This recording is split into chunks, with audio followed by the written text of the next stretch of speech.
So, the damnedest story in the history of the NFL draft. I mean, literally the damnedest, most disgusting, most despicable, most shocking, most preposterous plunge in the history of the NFL draft.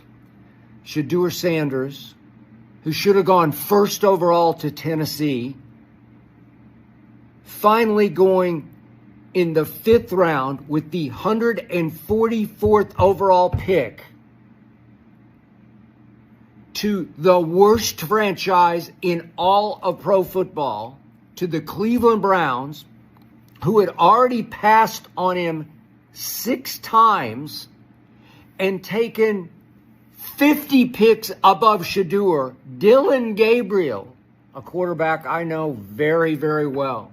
A pretty good quarterback, but not even in Shedeur's universe. 50 picks earlier. Hey, Skip Bayless ain't playing. He just wasn't playing, man. You know, I know I'm late on that, but hey, I had to get it out there. You know, as a content creator, you got to try to find some things to talk about, up to some things that got to come out first. But hey, Skip Bayless stood his ground. Yeah, he stood on business.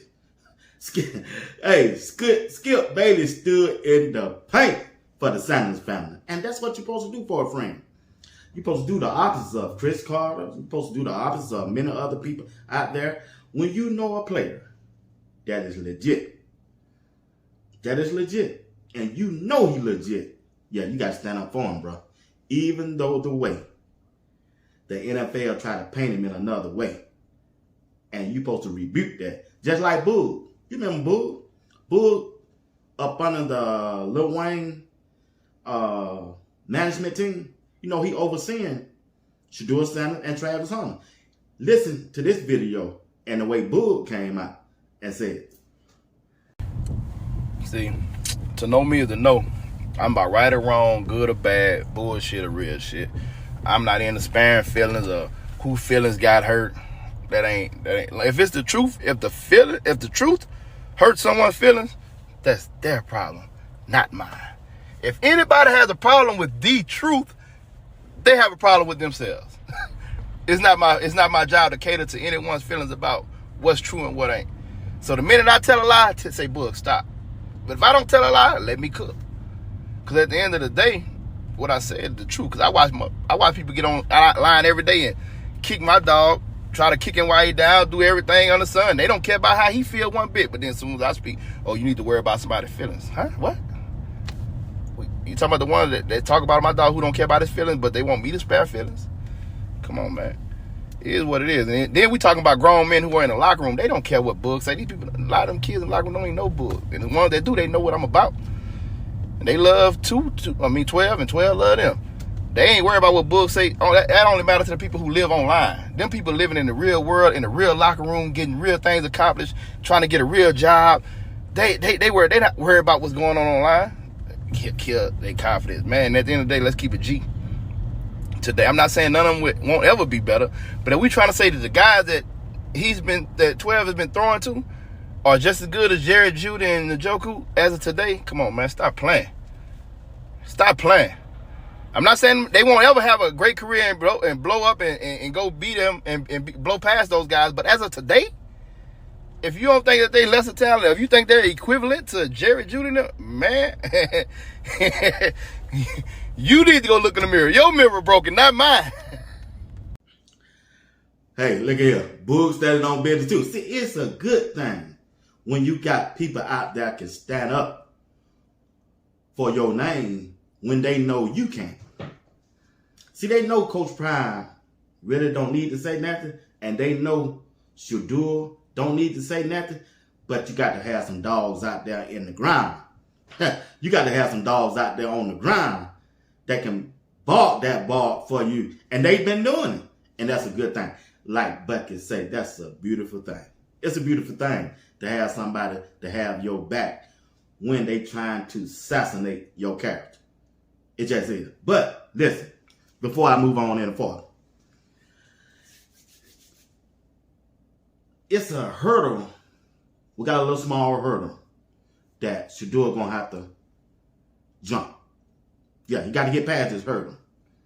And the way the Cleveland Browns are handling it, it's going to be pretty easy.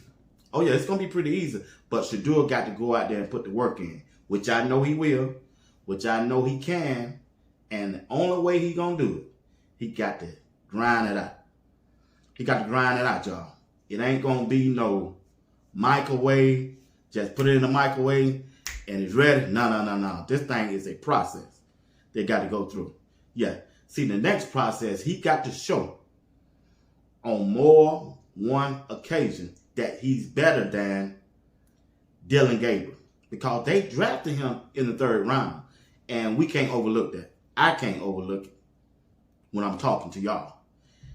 Dylan Gabriel, even though Shedeur looked better than him in rookie minicamp, so far in OTAs, but Shedeur really gonna have to look better than him in this inner squad practice that's gonna come up later this summer.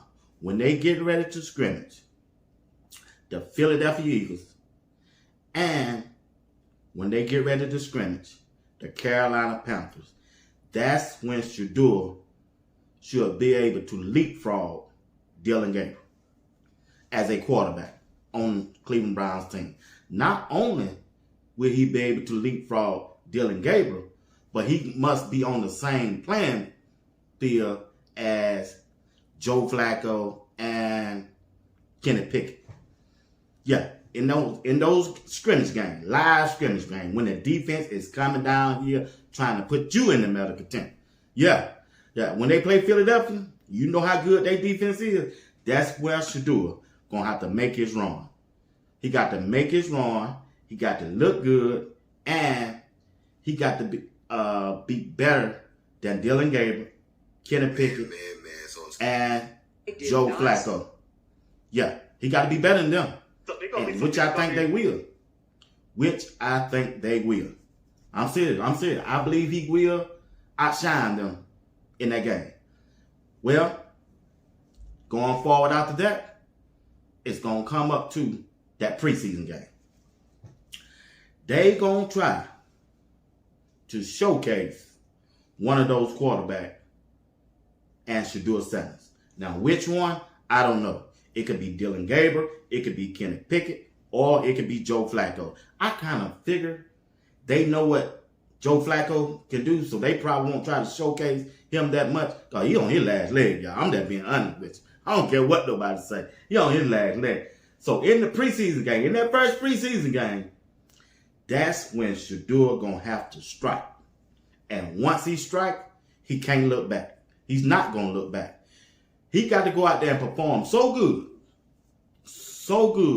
and convince the head coach, the offensive coordinator, the quarterback coach, along with the general manager. And long as the big man upstairs looking down, yeah, he can do it. Yeah, the owner and God Almighty himself.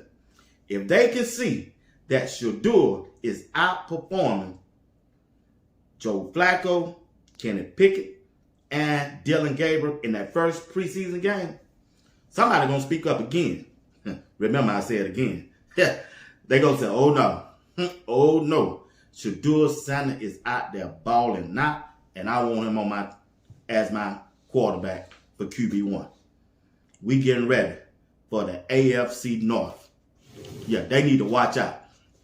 The AFC North need to watch out. Because if Shedeur take care of business in these last OTA games, minicamp, and then the inner squad practice, and then move on up to preseason, yeah, we ready. We ready.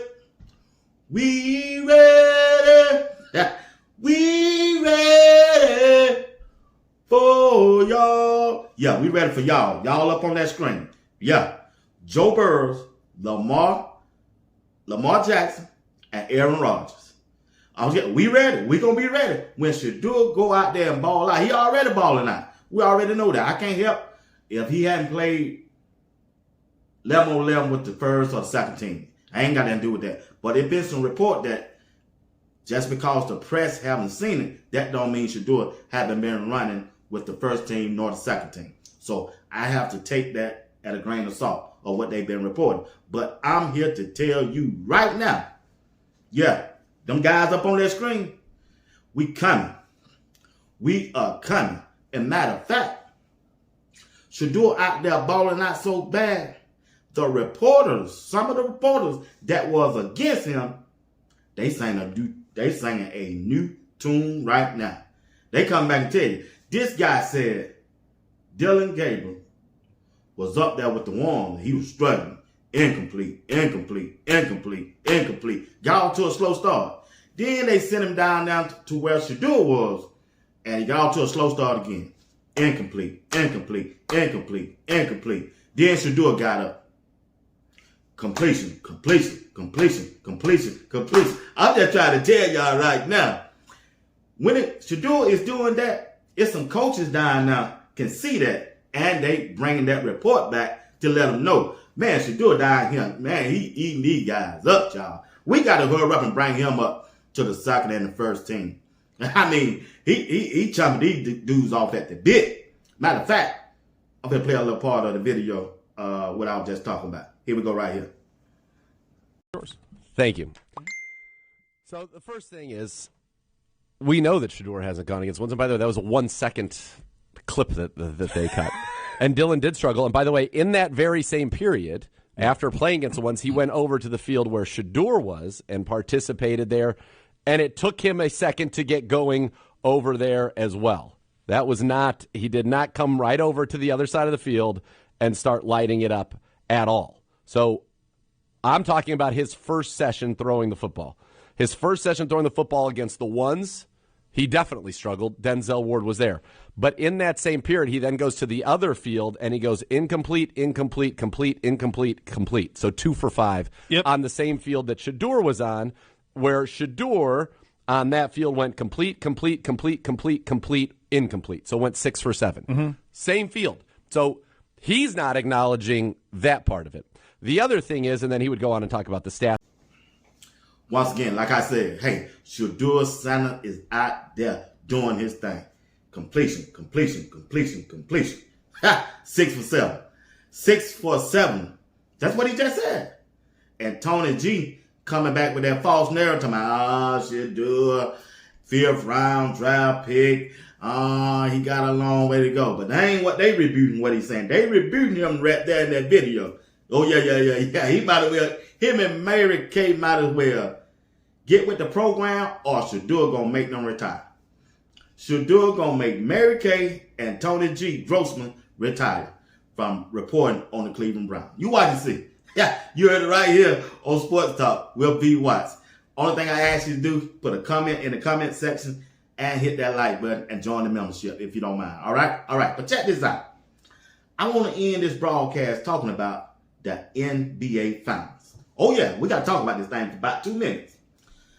I kept telling my brothers and some of my neighbors and my former co-workers that the Indiana Pacers are a sneaky team. They're a good team. See, you really haven't been paying attention to the Indiana Pacers because the Dallas Maverick trade with Luka to LeBron James and Luka, then they lost and Indiana Pacers was flying right up under that radar. Because why? When you look at the Indiana Pacers team, they young, they athletic, and they long. All of them about the same size, about 6'7", 6'8", 6'9". When they on defense, they can switch, and they got 3 guys that can give you buckets. See, that's the problem with OKC right now. When they main man miss, now he might score 35, 40 points a game. But if that game is close in the fourth quarter, just like their first game, tonight, if it close, if it come down to him taking a shot, a key shot, with about a minute left or less than a minute, and if he miss, the Indiana Pacers got 3 options on that other end that can score buckets. Oh yeah, the H-man, we know he can get a bucket. And The other guy, the tall, dark skinned guy. Yeah, I forgot his name. He get buckets too. Then they got another guy that come off the bench. See, all three of them can score. And all three of them can guard the OKC guy. Because they really got one and really 1.5 people that can score. Williams can score. But when they miss, you got to come down there and pay the piper. Indiana Pacers team is just as good as OKC. They just don't have the big name star. They're in a low market city, state, and their team is better than OKC. As a matter of fact, their coach is better too. Don't sleep on their head coach. He been there. He done did this before. I'm just trying to tell you right now. Don't be surprised if the Indiana Pacers win tonight's game. If there's a broom in the house tonight, stand up. They just might get swept. They just may get swept. Indiana Pacers will win the NBA Finals Championship in 2025. Bernard Watts, the sports talk, will be Watts.